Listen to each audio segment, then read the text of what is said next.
Did you know that Brazil was home to one of the largest arcade markets outside Japan in the 1980s? Now that's a joystick jolt to start us off. The genesis of arcades in this vibrant country dates back to the late 1970s and early 1980s. It was a time when the world was in the grip of a digital revolution, and Brazil was no exception. These electronic game dens began to sprout in the nooks and crannies of Brazil's bustling cities, luring in the youth with their flashing lights and addictive gameplay. They became more than just a place to play games.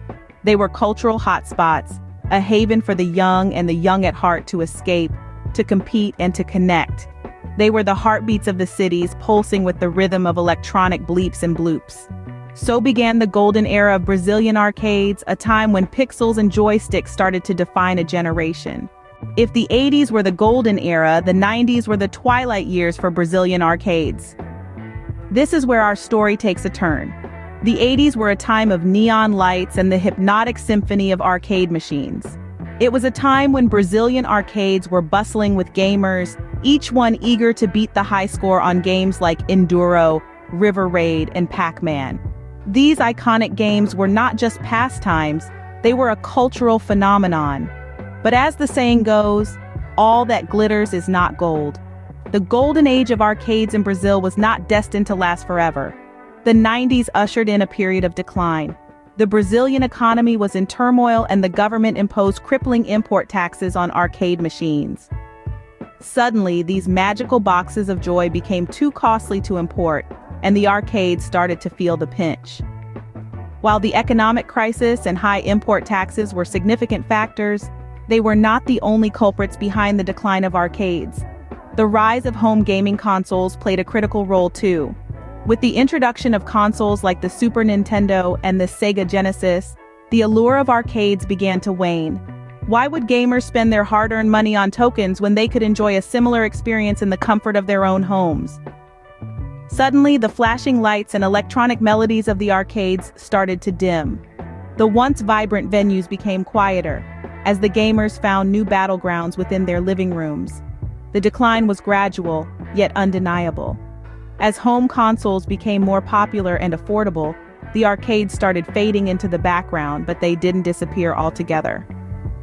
The spirit of the arcades was too strong to be extinguished completely. They may have been less popular, but for the true enthusiasts, they remained a cherished relic of a bygone era. Just when you thought arcades were a thing of the past, they made a triumphant return.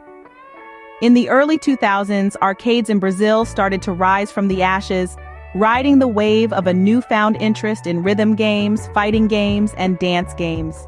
These genres appealed to a generation that had grown up with home consoles but craved the social interaction that arcades provided. The renaissance of arcades was not just limited to the revival of classic games. Brazil's arcades have embraced the digital age, adapting and evolving to keep up with the times. Virtual reality, once the stuff of science fiction, is now a staple of many modern arcades. With headsets on, players can immerse themselves in a different world, battling dragons or exploring alien planets.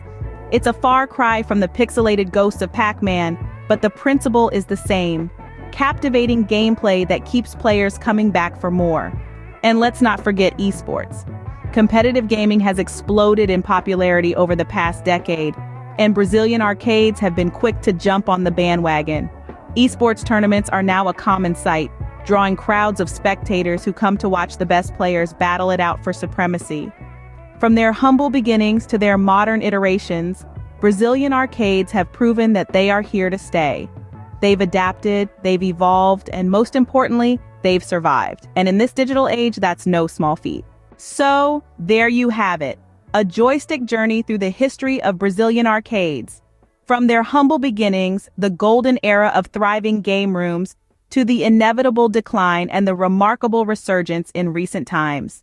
These pixelated portals of the past serve as a testament to the enduring love of gaming. Next time you visit an arcade, remember, you're not just playing a game, you're part of a rich, pixelated history. Until next time, keep those joysticks jolting.